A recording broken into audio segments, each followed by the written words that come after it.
దేవుడి గురించి పాడుతున్నారనేసి మనకు అనిపిస్తుంది ఫస్ట్ ఫస్ట్ గ్లిమ్స్ లో మనం విన్నప్పుడు.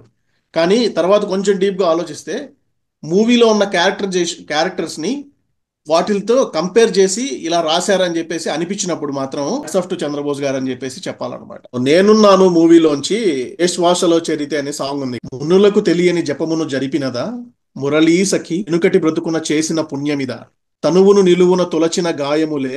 ఇది ఎవరి గురించి చెప్తాందంటే ఒక కృష్ణుడి చేతిలో ఉన్న ఒక వేణువు ఉంటది, ఫ్లూట్ అంటారు కదా మనం. సో దాన్ని మురళీ సఖి అంటే ఎప్పుడు ఆ మురళి అంటే కృష్ణుడు కదా, ఎప్పుడు తనతో పాటే తన చేతిలో ఉంటది కాబట్టి సో మురళీ సఖి వెనుకటి బ్రతుకున చేసిన పుణ్యం మీద. సో ఒక భగవంతుడు విష్ణుమూర్తి అవతారం అయినటువంటి కృష్ణుడి చేతిలో ఎప్పుడు తన చేతిలో ఉండే అంతటి అదృష్టం దొరికిందనమాట ఒక వేణువుకి. ఒక అదృష్టం దొరకడానికి మునులకు కూడా తెలియని జపం, ఏదైనా ఒక జపం చేసిందా ఈ మురళీ సఖి అనేది.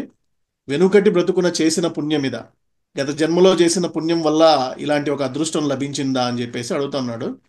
తనువును నిలువున తొలచిన గాయములే తన జన్మకి తరగని వరముల సిరులని తలచినదా.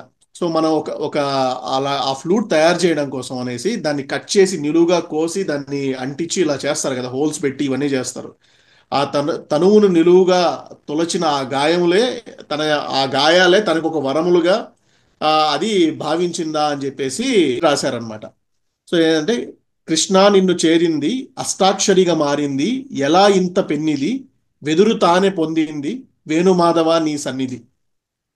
ఆ ఒక ఒక వెదురు కర్ర ఇంతటి అదృష్టాన్ని ఎలా పొందింది అని చెప్పి వేణువు కృష్ణుడి దగ్గరికి ఎలా చేరింది అని చెప్పేసి మనం అక్కడ రాశారు.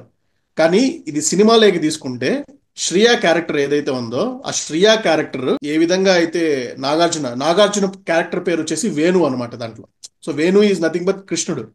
సో ఒక కృష్ణుడి దగ్గరికి ఆ ఆ వేణువు ఎలా వచ్చిందో నాగార్జున క్యారెక్టర్ దగ్గరికి శ్రియా కూడా అలా వచ్చిందనమాట. ఎన్నో గాయాలు ఎన్నో ఇబ్బందులు పడి వచ్చిన తర్వాత సో తను ఆ ఫైనల్ గా ఆ స్టేజ్ మీద పెర్ఫామ్ చేయడానికి తను కారణం అయ్యాడు అనమాట. దాన్ని ఎగ్జాంపుల్ గా చెప్పడం కోసం అనేసి ఈ హోల్ సాంగ్ ని ఈ విధంగా రాశారు. సో నువ్వే నడుపు పాదం ఇది నువ్వే మీటు నాదం ఇది నివాళిగా నామది నివేదించు నిమిషం ఇది వేణుమాధవ నీ సన్నిధి.